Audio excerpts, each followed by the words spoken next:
علم آموزیدان هایی که آموزگار هستند به طلبه ها ظلم نکنید. به طلبه ها علمی که تعلیم میدهید ساده آسان فهما کرده تعلیم دهید. آن علمی که تعلیم میدهید آن علم را خوشرو فهمانید.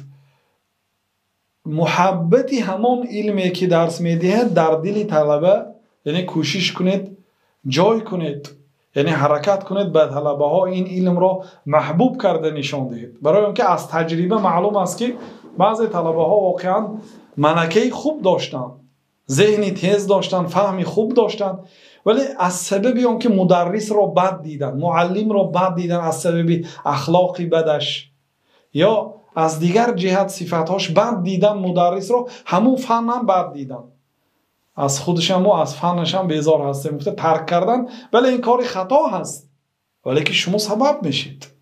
حرکت کنید برای طلبه ها، یعنی علم را در بهترین صورت تعلیم دهید.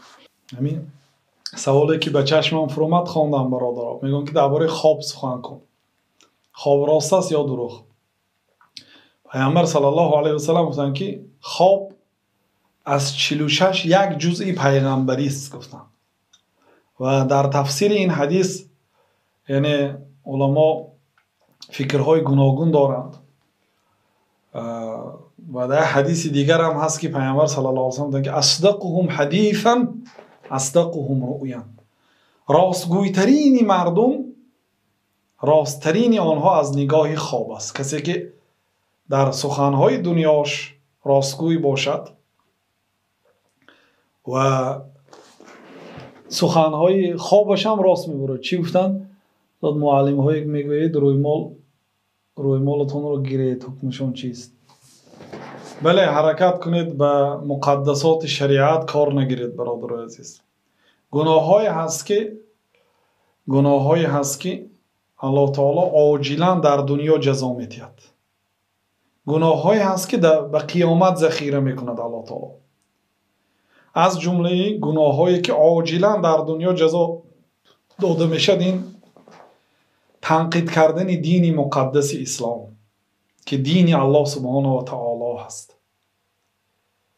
شما یک مراتبه به ساخت خودتان نگاه کنید، چقدر که الله تعالی که و فی انفسکم افلا تبصرون، یک مراتبه به خودتان نظر کنید، به این قاش و چشم و گوش و دندان و خواهید به قلبتان نگاه کنید، خواهید به اعضاهای تناسلتان نگاه کنید، خواهید به معده و رودتان نگاه کنید، به هر یک اعضاتان نظر کنید. الله تعالی چه شما را آفرید. الله تعالی در سوره نحل میگوید که خلق الانسان من نطفه. الله انسان را از نطفه آفرید، یک قطره آب. ببینید یک قطره آب الله تعالی چه خیلی یک آدمی خوشرو. لقد خلقنا الانسان فی احسن تقویم. ما انسانیت را در بهترین صورت آفریدیم. از همه مخلوق زیبا آدم است. در دیگر مخلوق های نگاه کنید. الله تعالی مخصوصا آدم گفت که الله آدم از یک قطره آب آفرید و فاذا هو خصیم مبین. ناگاه وی با الله تعالی دشمنی میکند، همراهی الله تعالی جدال میکند. برای چی عرق حرام کردی؟ اصلش انگور است کو. با الله تعالی اعتراض بیان میکند. لا یسأل عما یفعل و هم یسألون. الله تعالی ذات است که از کاری کردهش پرسیده نمیشد، مخلوقا پرسیده میشن. شما انسانی بودید. والله اخرجکم من بطون امهاتکم لا تعلمون شیئا. الله شما را از شکمهای مادراتون بیرون برآورد، چیزی را نمیدانستید. و جعل لکم السمع والابصار والافئده. به شما گوش شنوا، چشم بینا و قلب عقول، قلبی که میفهمد عطا کرد. اگر گوش نشنود علم گرفته نمیشد، چشم نبیند، اینا دویومین آلت علم است. و قلب عقول، قلب داد که با اون میفهمید. شما خودتون وقتی که الله شما رو از شکمهای مادراتون بیرون بره چیزی رو نمیدانستید، الله برای شما گوش و شنوایی و بینایی و فهمیش داد. والله اخرجکم من بطون امهاتکم لا تعلمون شیئا، چیزی رو نمیدانستید. الله برای شما این اعضاها را داد، علم داد. شما اکنون امروز کمتر کتاب خواندید و امروز با شریعت الله تعالی دشمنی دارید. به این شریعتی که الله تعالی از بالای 7 قبض آسمان نازل شده است. الله تعالی که اگر تمام انسان‌های جن‌ها یک جا جمع آیند، به همدیگر مصلحت کنند، به همدیگر یاری دهند، از این قرآن کریم یه حرفی خطا یافته نمیتوانند. شما امروز کن با این بیسوادیتون برآمدید و از شریعت و از یعنی سخنهای الله تعالی خطاگی میجویید. یعنی هرگاه به این اگر خواهید که در دنیا و آخرتتان صحت باشد، یعنی دنیا و آخرتتان آباد باشد، هیچگاه همه وقت مسلمان وظیفش تسلیم شدن به امرهای الله تعالی است. هیچگاه اعتراض بیان نکنید. بله همچون سوال و فهمیدن برای چی الله تعالی مثلا فلان عمل را فرض کرد، برای چی الله تعالی فلان کار را حرام کرد، مراد چی است، چی ضرر دارد که حرام کرد، چی فایده دارد که امر کرد، گفته پرسیدن با مقصد علم گرفتن هیچ باکی ندارد. لیکن اعتراض بیان کردن این کفر است. درباره رفع یدین گویید. رفع یدین برادرای عزیز، برداشتن دو دست در نماز، این یک سنت است. اگر کسی اجرا کرد ثواب میگیره، کسی اجرا نکرد نمازش درست است. یعنی این یگان فرض و یک چیزی نیست که به سبب همین ما با همدیگر جنگ کنیم و از نافهمایی. خیلی که سالهای پیش در کشورم همین مسئله که بعضی جوانها با بعضی داملاها جنگ و جدال می برداشتن، این خیلی مسئله نیست.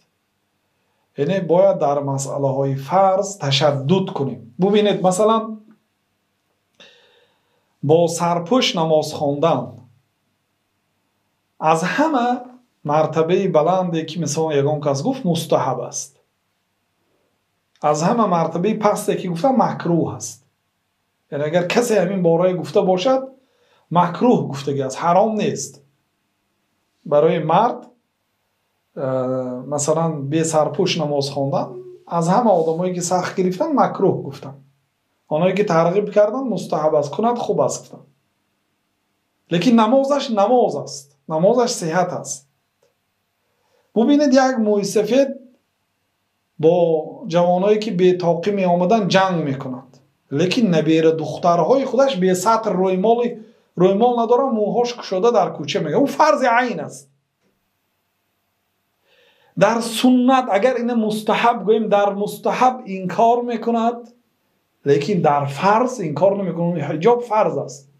نبیره های خودش مثلا بی رویمال مکتب میره یا کوچه میره، با او این کار نمیکنه، حرام است. کشادن عورت حرام است. الله تعالی کشادن عورت در قرآن فاحشگی نامیده است. قل ان الله لا یأمر بالفحشاء، بگو که الله تعالی با فاحشگی امر نمیکند. فاحشگی فقط زنا نیست، کشادن عورت فاحشگی است. عرب ها در گرد کعبه پیش از آمدن دین مقدس اسلام عریان طواف میکردن، بی لباس. زنها شبانه طواف میکردن، مردها روزانه.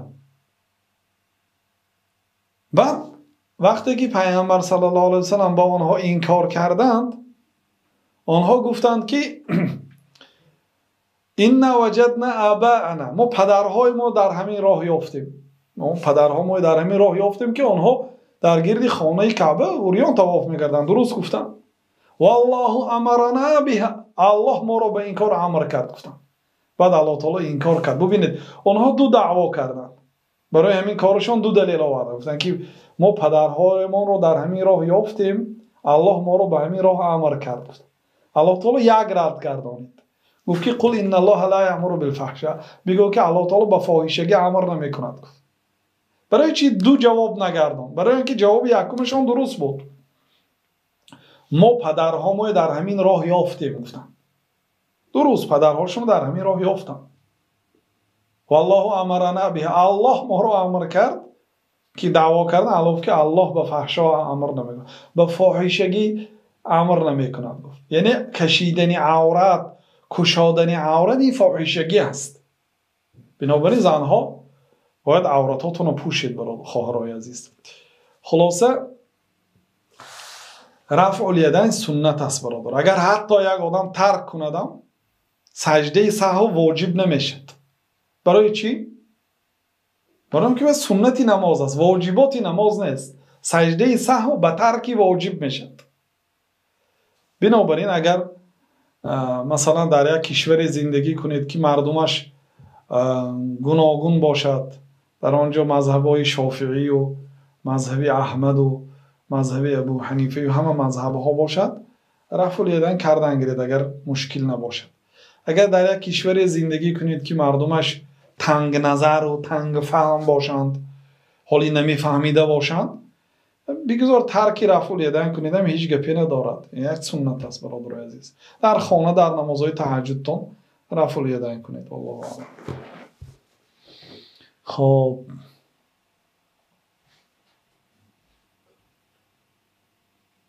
استاد پدری تیمیه هستم، دعا کنید الله تعالی دختر شما را دختر صالحه گرداند. این تیمیه نامی یکی از مادر کلانهای شیخ الاسلام، حتی پدرشون و بابایشون هم ابن تیمیه بودن. پدری تیمیه، فرزند تیمیه، بچه تیمیه. برای چی؟ برای که اون زن یک زنه که صالحه، زنه که امر معروف کننده و نهی منکر کننده در بین محله، صاحب آبرو بود اون زن. بنابراین بچه هاشم بچه تیمیه میگفتن، نبیره هاشم بچه تیمیه میگفتن. خودش در یک عائله یک آدمی با آبرو باشد، همه را به همون نسبت میدن. این مثلا نبیره فلانی، این دادری فلانی، این پدری فلانی، این مثلا ابیری فلانی، این جیانی فلانی، گفته به یک آدمی بزرگ همه را نسبت میدن. الله تعالی دختر شما را صالحه گرداند. خب نماز تهجد را پیش از نماز ویتر خوانیم می شود؟ بله، تهجد باید پیش از ویتر خوانید. پیامبر صلی الله علیه و سلم میگه آخرین نمازتون شبانه چی شود؟ نماز ویتر شود. حرکت کنید آخرین نمازتون نماز ویتر شود. گفتم تهجد میخوانید، بعد در آخرش ویتر میخوانید. در روسیه ما مگزین سودا میکنیم، به نماز جمعه رفته نمیتونیم. 1 سال یا زیادتر شد. نماز جمعه فرض است برادرای عزیز. حرکت کنید. مثلا در روسیه امکانیتی رفتن به نماز جمعه هست. هر یک کارخانه ها 1 ساعت به نماز به تعام نصف روزی استراحت میدهند. کوشش کنید به نماز جمعه اشتراک کنید. نماز جمعه فرض است. الله تعالی خرید و فروش حرام کرد. ما در این باره نوار داریم. یعنی جمعه فرض است. برادرها این عذر نمیشد که ما کار داریم و تجارت داریم و به نماز جمعه نمی رویم. خون طهارت را میشکند. این سوال ها ما برادرها جواب گفتگی هستیم. همین شبکه های یوتیوبی رشد و بیان ببینید. من مسئله تیوی هست. مسئله تیوی برای شخصان تنبل است.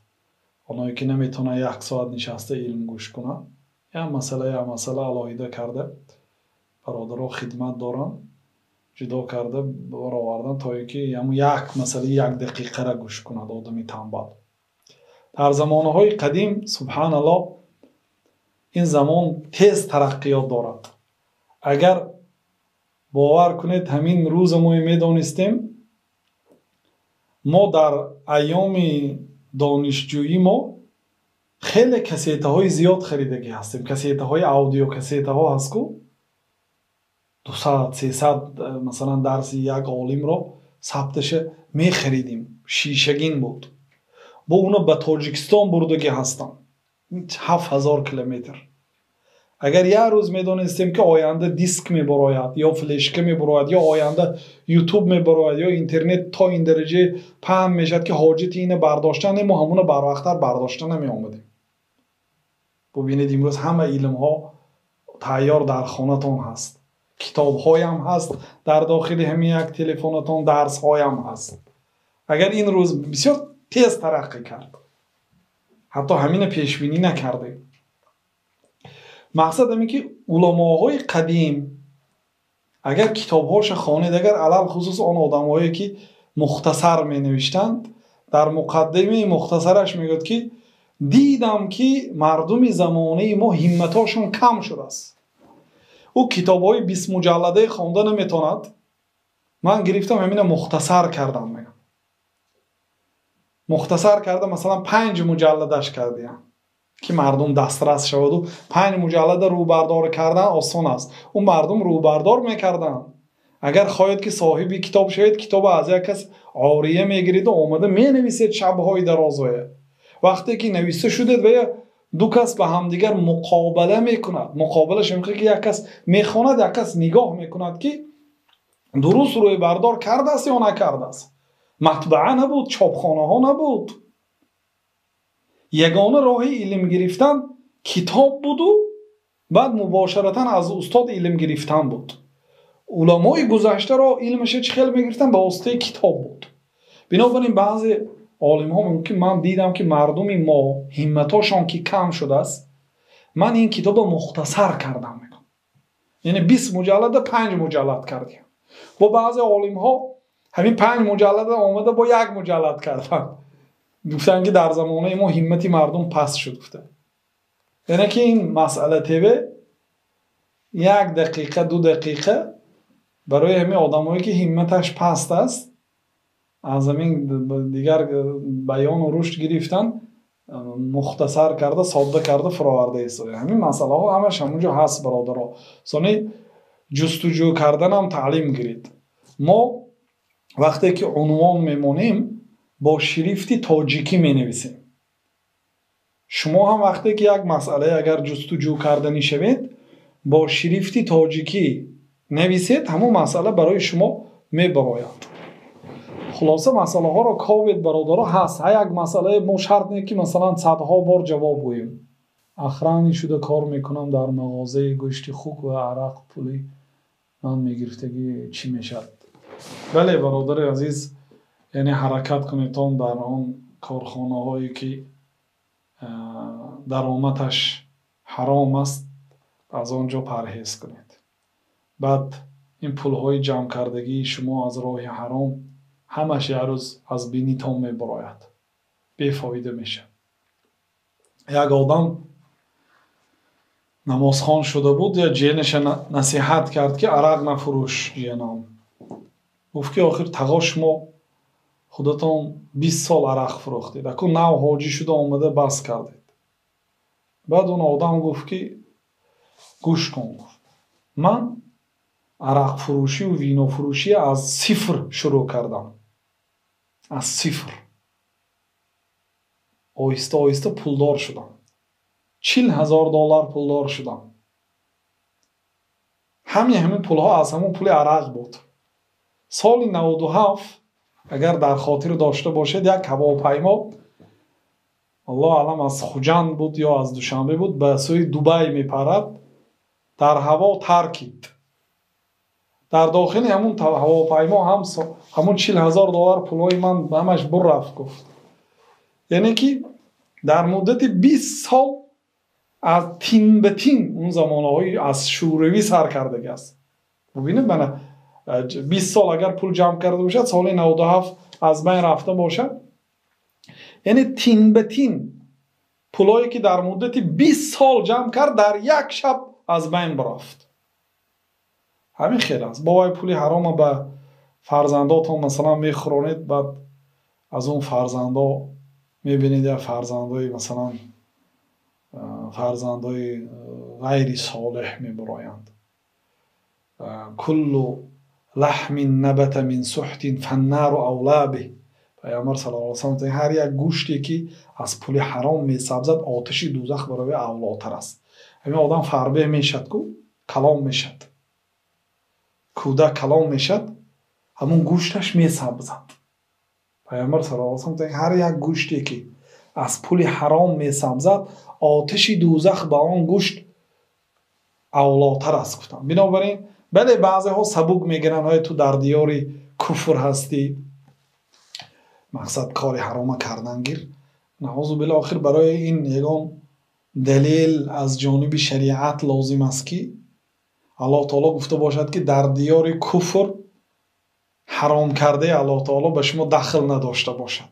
дар тамоми замин як аст амри аллоҳ таоло, магарам масалан дар як масъалаҳои ба вазъияти ҳамон рӯза нигоҳ карда ягон фатво додан мумкин, ваилло аслан ҳар чизе ки аллоҳ таоло ҳаром кард ҳаром аст. шумо посбон ҳастед дар як мағозае ки гӯшти хуку арақ мефурӯшад, аз ҳамон пул шумо музд мегиред, ҳаром аст. ман наметавонам масалан ин чизе ки ҳаром аст барои шумо ҳалол гӯям. ин масъулият аст бародари азиз. барои ҳамин пайғамбар саллаллоҳу алайҳи вассалам гуфтанд ки ҳоло як рӯзе мебиёд ки ҳалолтарин моли мусалмон гӯсфанд мешад. гуфтанд дар саҳии бухорӣ аст, ҳалолтарин моли мусулмон гӯсфанд мешад. ин гӯсфандоша гирифта дар болоҳои кӯҳ мечаронад аз фитнаи мардум. кадом касба гиред, кадом тиҷората гиред, омехта бо ҳаром аст, алалхусус дар ин замонаи мо. лекин субҳаналлоҳ баъзе саҳобаҳои тобиин баъди вафоти пайғамбар саллаллоҳу алайҳи вассалам ҳамон замонае ки пайғамбар саллаллоҳу алайҳи вассалам гуфта буданд омад, гуфта гӯсфандошонро гирифта ба кӯҳсорҳо бурафта буданд. яфирру бидиниҳи минал фитани, дини худро гирифта аз фитнаҳо мегурезад. яъне кӯшиш кунед дар ин замона пули ҳалол ёфтан воқеан осон нест. бинобар ин гуфтанд ки як замоне мебиёд ки суннати мана устувор истодан дар ислому дар суннат монанди лахчаро дар даст гирифта истодан аст. кадом корро мерид ягон кори омехта ба ҳаром дорад. албатта ҳалола ки ҷустуҷӯ кунед, аллоҳ таоло розиқу ризқдиҳанда аст, беҳоҷат мекунад иншоаллоҳ. ба як суол ҷавоб додагӣ ҳастем, ҳоли навораш нафаромадааст, нашр нашудааст. ба як савол 1 соат ҷавоб гуфтам, як масъалаи оддӣ. баъд ба ҳамон 24 саволе ки дар чи ҳаст, дар рушд нашр шудааст, 24 саволи бедалел гуфтем, яъне ҷавоби кӯтоҳ. ба саволҳо ҷавоби кӯтоҳ додем. баъд ба ин як савол ҷавоби муфассал додем. баъд оиди ба саволҳо бояд ҷавоби муфассал тем ё ҷавоби кӯтоҳ тем. дар ҳамин масъалаам суҳбат кардагӣ ҳастем. иншоаллоҳ корбарон иншоаллоҳ ҳамин наворо агар мефароварданд, баъд фикри шуморо мегирифтем. ба саволҳо пурра ҷавоб тем, васеъ ва тафсил ё ки кӯтоҳу мухтасар. аллоҳу аълам. ва саллаллоҳу васаллам ала набиина Муҳаммад ва ала алиҳи ва саҳбиҳи аҷмаин.